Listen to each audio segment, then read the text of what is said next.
Stahl, was asked to address us about an energy ordinance. Housekeeping thing first. I've heard this rumor like this is a big thing. Yes, I own a small portion of a property that is under easement with the company, so I'm a definite minority owner of it. But just in full disclosure, I do own property that is under easement. I don't think it's going to be built on, but I don't know any more than anybody else knows. And so when it would come time to vote on any ordinance or things, I will not vote. And I have consulted the county attorney, and he agrees with my opinion on that. So anyway, so that's out in the open. Amy? Is this the county attorney or still representative? That's the county. That's our county attorney. Assistant county attorney. Have been the county attorney. These people are from. Okay, got it. Okay, thank you. All right, thank you for your time. So I'm Jamie Stahl, this is my husband, Jake, and we live in Pilot Township, just north of Williamsburg. We just have some concerns about wind energy, and then as part of that, we would like to request a wind energy ordinance in Tyler County. I believe Denise would like to speak, and she has to leave, so I'll let her speak, and then we're going to talk about our concerns to substantiate the reason for our request for the ordinance, and then I'll get into the specifics of what we would like to see in the ordinance. So that's just a quick setup for our plan. Denise? Okay, I would ask that anybody that speaks, please state their name so everybody knows, because I know a lot of you, but I know some of the board doesn't. Would you like me to stand? You can stand wherever, wherever you're comfortable. Just make sure they can all hear you too. Yeah, that's fine, that's fine. So my name is Denise Luca. I live at 9683 Bell Avenue, Williamsburg. And first I'd like to thank the supervisors for allowing us to come here today and express our concerns. The research has become obvious wind turbines throughout Iowa and the nation, and even the world, have created problems for some people. Property rights are a two-edged sword.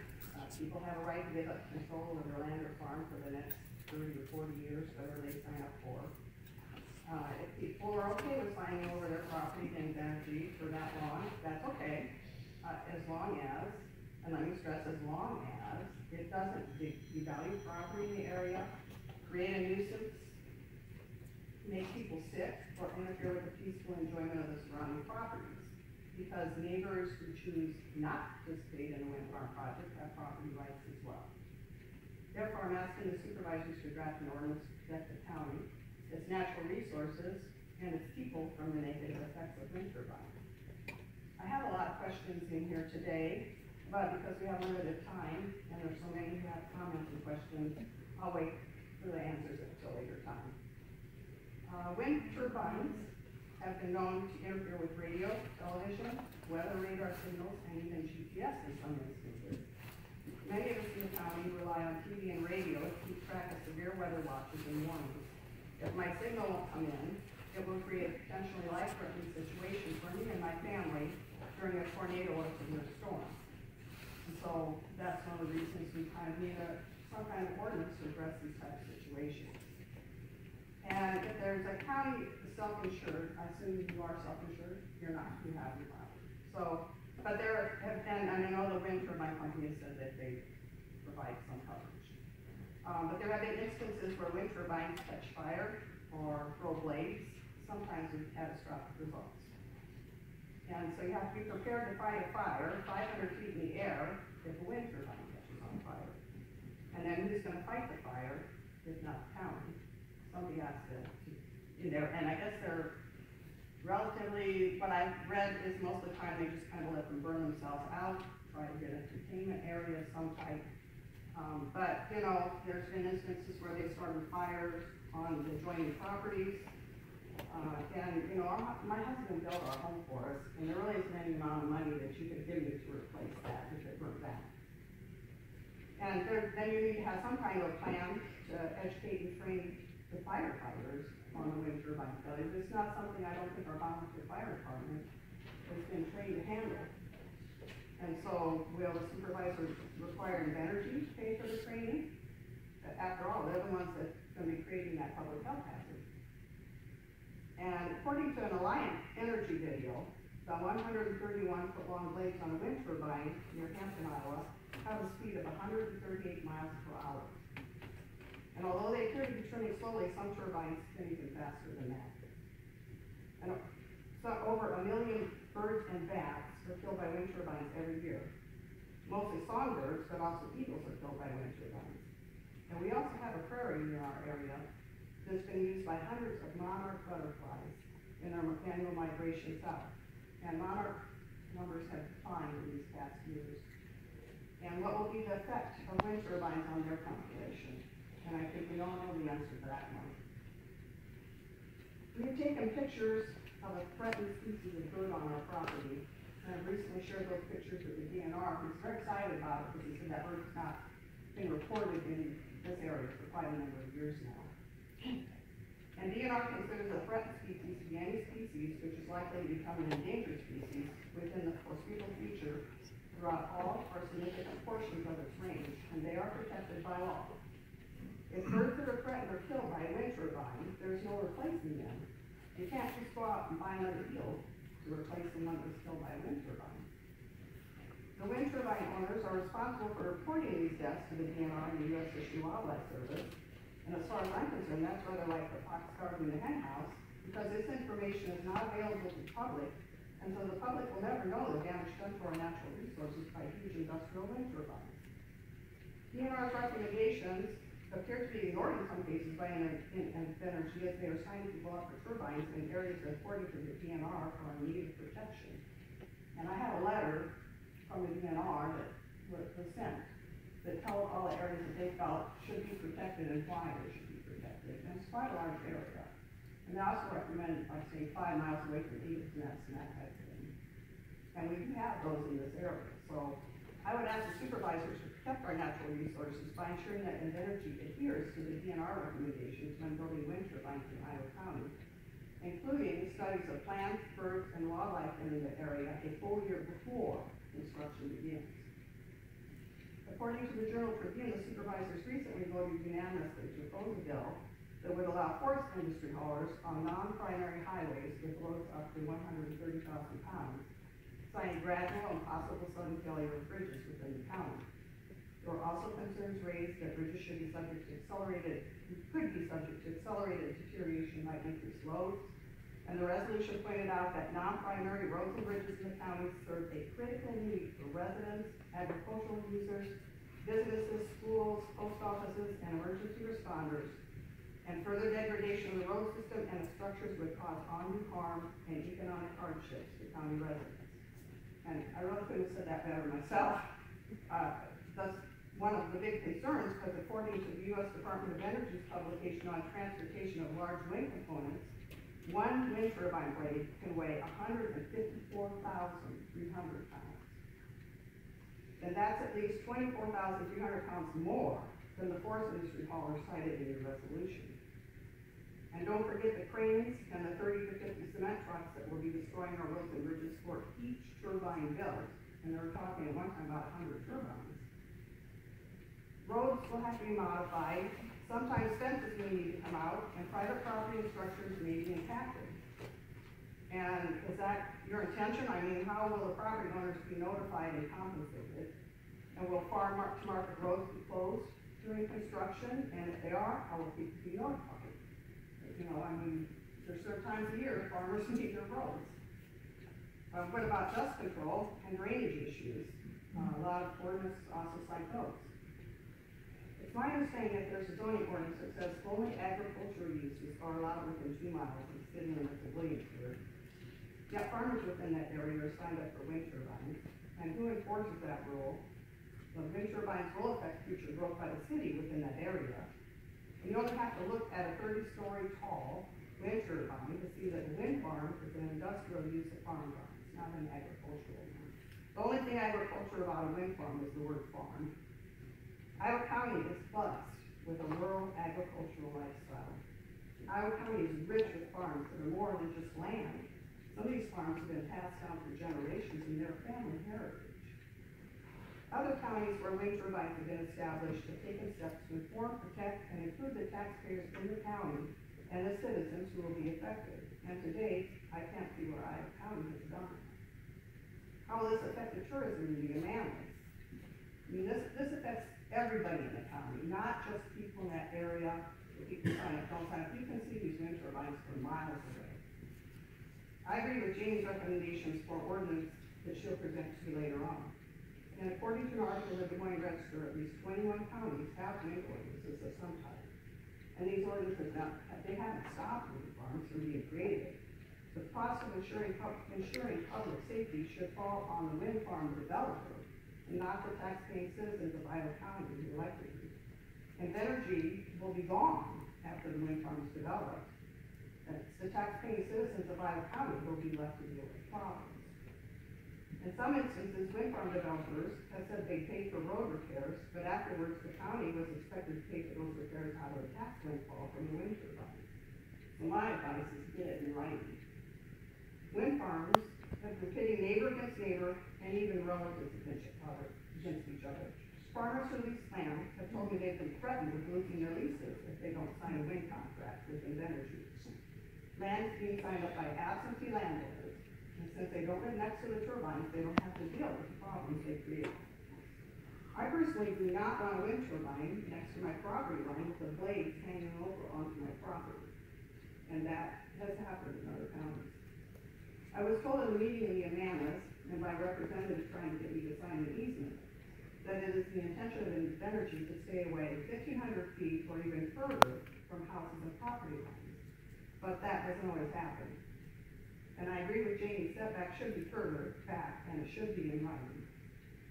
If people choose to sign a waiver on the setbacks, that's their business, but they should be made aware of the hazards before they sign. These are not stationary poles. They are 30-story tall spinning industrial machines, capable of cleaning ice and metal for long distances. Setbacks from roads and power lines are public safety concerns for everyone using our roads, not just those in Iowa County. And please don't minimize or dismiss the public health hazard created by wind turbines. You know, go and look for yourself, once you get the sighting, go and look for yourself where they're going to be. I was told by Invenergy representatives that they locate wind turbines just 500 feet from roadways. And yet, Vestas Mechanical Operating and Maintenance Manual, or V90 3.0 turbine, warns workers to stay 1,300 feet from the turbine unless it's necessary. And if you have to inspect an operating turbine from the ground, do not stay under the rotor plane, but observe the rotor from the front. So clearly there's a public safety hazard if school buses or cars are driving just 500 feet away from them when they're telling their operators to stay 1,300 feet away from them. Wind turbines can throw ice up to 1/4 of a mile. And there's a picture on the internet, and if anyone wants to look it up, of a huge dent in the side of a truck caused by ice thrown from a wind turbine in Albert Lee, Minnesota. And thank goodness it didn't hit the windshield, or it could cause a life-threatening injury. Wind turbines have been shut down and even demolished because of ice flow. And, you know, like, I don't know, if they're only 500 feet from the road, where we live, I drove from the corner of L Avenue and 260th Street towards E66, and it's only 3/10 of a mile from the corner to the big power poles they put in there last year. And those kind of run all the way for quite a stretch along L Avenue. So there's only 1,584 feet between the road and the power poles for most of that stretch along L Avenue. So no wind turbine should really be placed in that area. There's just not enough setback for public safety. Even if you placed it right in the middle, there would only be 792 feet on either side. And that would create a public safety hazard. Iowa County needs to be proactive and create an ordinance to ensure public safety and mitigate potential problems wind turbines create before construction begins. This could be accomplished through setback requirements from roads, power lines, natural areas, schools, churches, public lands, property lines, and established homes. And the greater the setback, the fewer problems you're going to have with neighbors in the future. And then there's what assurance do we have that Invenergy will not come back and use eminent domain to build transmission lines for the Rock Island Clean Line to ship the energy to states out east, as they did in Missouri with the Grain Belt Express project. According to one article, nearly 95% of the land they need in Missouri will have to be obtained through condemnation of private property. And they should be required to have all the voluntary easements they need to connect the wind turbines they're proposed to build, as well as the means to get the energy out east, again, if that's what we're sending it. But it should all be through voluntary easements before construction starts, so that we don't have any of that to worry about in the future. And then you can make all the promises they want, but they have made it clear they're gonna sell the turbines as soon as the construction is complete. And so they'll no longer be answerable for problems. Once turbines are built and the problems start, it's gonna be too late. They weigh 73,000, or 700, I forget what the numbers were, but they're like a huge, you see them, you can't just pick them up and move them. They're there. Once they're there, that's where they're staying. So I think it would be best right now, to create an ordinance so that Invenergy and the property owners have clear guidance as to how and where wind turbines will be placed, and what protections are going to be given to the public and those who have to live in this room. Thank you for your time. So just say, from our perspective, the reason that we have concerns, the reason that we want ordinance is we're a young family, we have an 18-month-old. We just built a house out in Pellet Township a couple of years ago. And we're concerned about, like Denise mentioned, if the land from passed down to generations, and we wouldn't like to move, but honestly, if turbines were to go up in our area, we would probably consider selling our house, and that would be a huge loss to us to have to be forced to leave our family farm. And just from our perspective, I know, others agree that this is gonna drive property values down. Nobody's gonna wanna live in this area, nobody's gonna move here. And yeah, there's been different numbers on tax revenue that we're bringing to the county, which we have a question about at the end, what that exact figure is, but over time, if your property values are going down, that's less tax revenue. I'll also bring up concerns about the cost of the road damage, if you guys are held liable for that, lawsuits, insurance claims, you have to take all that into consideration when you're looking at your dollar amount. I don't know if Jerry, if you wanna add anything to the property values?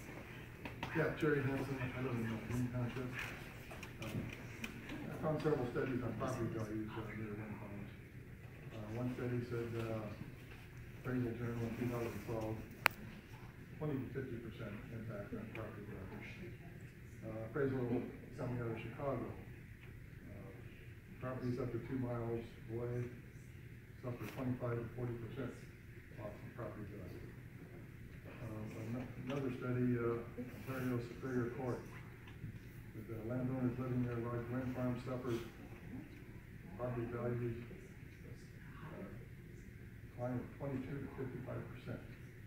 And these are published studies of this. So this is a huge impact on people living in the area if they wanted to sell a house. In fact, in many cases, probably wouldn't be able to sell it all depending on the location.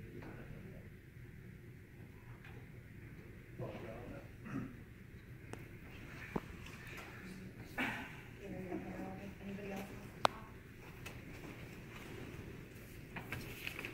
I'm Gary Stahl. I own property in Tyler Township. And I'm here to talk about the windmill is going to be sold to Mid-America. So nobody in this room is going to make out profit. Decreased electricity price because it's Mid-America. And nobody in this room is Mid-America. So there goes, Mid-America, line's increasing their bill. Well, that's not gonna help us out. The only ones that are making money is the landowners that's putting them up, and maybe the county for more taxes. That's the only ones that are going to get money out of this deal. If there was a line going in, we might get a decrease in the value of electricity, whatever, but this is going either to Omaha, Iowa City, Des Moines, wherever, but nobody in this room that doesn't have one on their property will not make out. You know, besides looking at them. So, that's all I have. This may seem elementary, but, I'm gonna I printed out some excerpts from the contract, and, I highlighted what I want to touch on.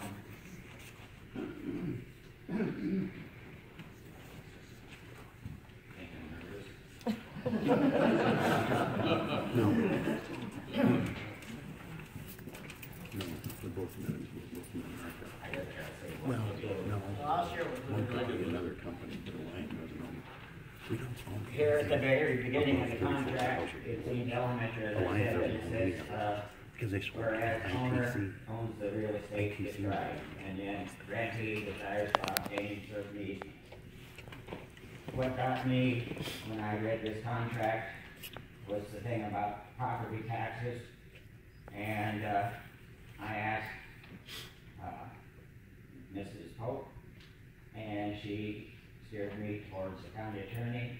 I stopped by the county attorney's office, he was at tax school, but he was kind enough to call me a few nights later. Having said that, as we look at this, as where it gets down to where it's highlighted, it says, to the extent applicable, taxing authority can provide a separate tax bill for the wind power, such facilities, incremental property tax, grantee shall pay wind power, such wind power facilities, incremental property, I skipped the line there, facilities, incremental property tax directly to applicable taxing authority prior to the date of the wind power facilities, incremental tax becomes delinquent. Point being, as you look at, ordinances, I would say definitely have them pay the county directly, so we provide safety for the landowner and the county both. My understanding is the cellular towers pay their taxes to the county, directly rather than to the farm owner, so I would hope that we would do the I same think thing. that's what this says, is that they get a separate tax bill that they have to pay. There's BOLs, usually buildings that lease land, towers are handled, these are all the cell towers and billboards, so the property owner doesn't be responsible. Well, I'm just telling you what I've seen, I had no knowledge of what you're talking about. And then when I talked to the county attorney, he told me to contact my county attorney, not knowing that, or knowing that I knew I wasn't gonna sign up at the time, I, didn't pursue it any further. Then, just for the sake of highlighting something, I says here, grantee shall have the right to terminate the easement and agreement as to all or any part of the property at any time without any cause. End of story. In case of the owner, the only way he can terminate it is if they haven't done anything in 7 years. The next one is, upon termination of the easement, grantee shall, as soon as practical, therefore, remove the above ground from below ground to a depth of 4 feet below grade. I think, in some of your other counties, ordinances, they pointed out the fact that, they're asking for it to go deeper. And then on the backside, tax and renewable energy credits, I don't understand that. Owner and grantee, right here, I better read it all. If under applicable law, the holder of an easement becomes ineligible for any tax credit, renewable energy credit, environmental credit, or any other benefit or incentive for renewable energy established by any local, state, or federal government, then a grantee's option, owner and grantee shall exercise good faith, negotiate an amendment to this agreement, or replace it with a different instrument so as to convert grantee's interest in the property to a substantial similar interest that makes grantee eligible for such credit, benefit, or incentive. And I guess then with that, I'm advising you to have your county attorney look into that to see. I mean, it appears to me that someplace along the line, the owner could end up being paid less than he was originally thinking he would. Maybe I got that wrong. at the very end there, it said that grantees auction and collection transmission facilities easement shall provide determination of the easement pursuant to section 12.2 of this agreement. And 12.2 was on the front side, but the point being, looked like that assessment could last, or easement would last almost eternally. I may have that wrong too. The other thing, the county attorney pointed me to the ordinance that they passed in July of 2015, and it talks about net acquisition cost, and then it talks about the assessment of the wind turbine. The first year is 0, the second, well, yes, the second is 5%, third year is 10%, fourth year 15%, fifth year 20%, sixth year 25%, seventh year 30%. A newspaper article out of Huron County in Michigan said that by year 15, they depreciated the wind turbine down to 30% of its original value. So you can see what that would do to the property tax.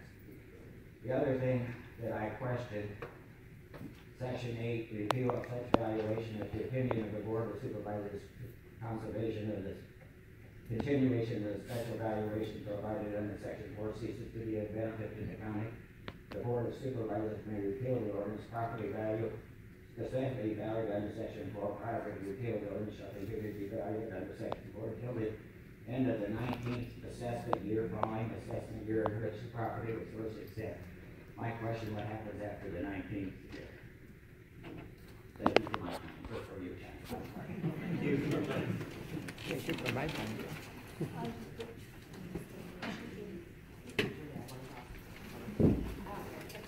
Well, I can talk briefly, but I don't have nothing to throw off. But I'm Patrick Spratt from Holbrook. But I think 4 years ago, they tried to put these erected down in Parnell, and we voted them down, or they had no interest in it. And some of the board here, sitting on the supervisors, said they didn't even know anything about that meeting. So why all of a sudden are they coming back now? Didn't they get the hint the first time around? This isn't the same company. Different company. that was here that time. Well, it's the same board, kind of sitting here. Supervisors, some of you, anyway. Yeah, on that vein, I'd like to know when the first day that you guys knew windmills were coming into the county. What was that day? 2015, where's that brochure, Harold? The JT. The ordinance was passed July 15th, The ordinance was not, or July 22nd. not directed at this company. The ordinance was just something that a lot of counties are passing. What day? When? They give them the authority to establish. Right. I don't know what the exact date is, but anytime that we've met with Invenergy, it's been in a public meeting. Public meeting, where is that at? Well, okay. Chicago? Boardroom. Every meeting we have is public and Well, it's agendas never public. been published in the paper. Yeah. The original. And I read the fine print. They had them at Howard at Possible. They had informational meetings there. What's all the secrecy?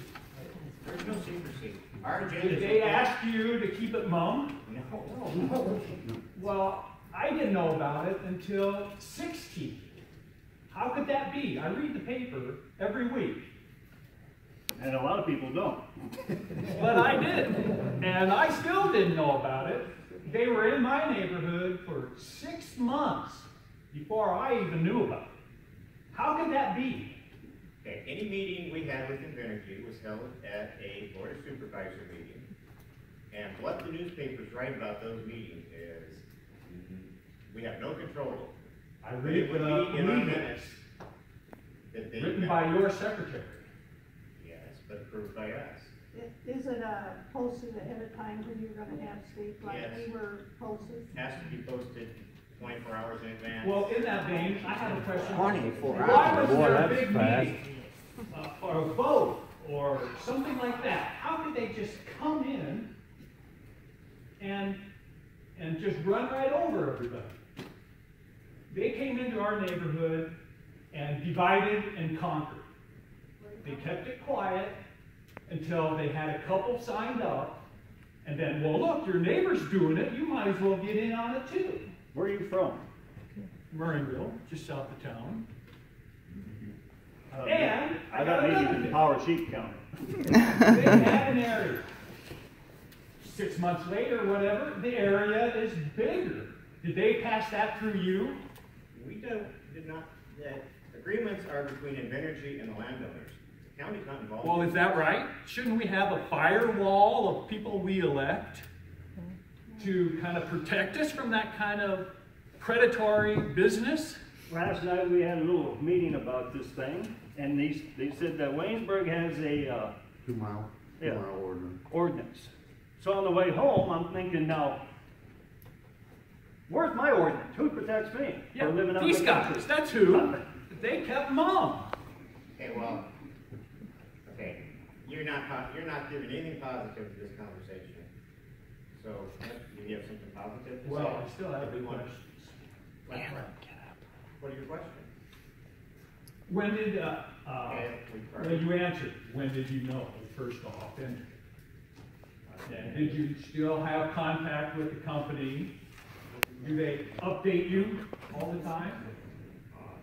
November of 15 was the first time the company contacted us, Invenergy, and we have probably met with them 4 or 5 times. They'll come to a meeting and give us an update. 4 or 5 times? It's never in the paper. I don't write papers up here. Read the minutes and the legals, it'll be there. Why didn't you put one in the paper? Notice, Iowa County is now getting windmills. Why didn't you do that? Well, because we can't say that we're getting one now. We don't. We're looking to get windmills. We're not You getting, can we're put it not however getting you any want. windmills. We're not getting it. Anybody that wants one, if you don't want one, don't get one. We can't control everybody's personal property and business. We can set regulations for setbacks and safety, but we can't tell you what you can put up. We can't tell you not to put up your brain lake. We can't tell you to put up your siding. Well, how far does their property go in the area? So basically what you're saying, they can come in here and erect them anyway, as long as they got the sign up, people to sign them up. If they get people to sign up. They get people sign So up. there's nothing stopping them. I don't know legally, Pat, that we can do to tell somebody what they can and can't do on property. I've checked with the attorney, I checked with other people. I don't know how you tell Well, them. I ask again, how far does their property go into the area? There must be a legal something somewhere. It's something somewhere. I think, Lou, it ought to be brought to a vote. Every county resident should vote on this thing. Yeah, I where think was you're the the biggest vote? eyesore there is It's of not, mankind. there's nothing in the code that allows for a vote on it, so. What about like a We're not 1 cent a option state, tax? we're not a state that can do referendums like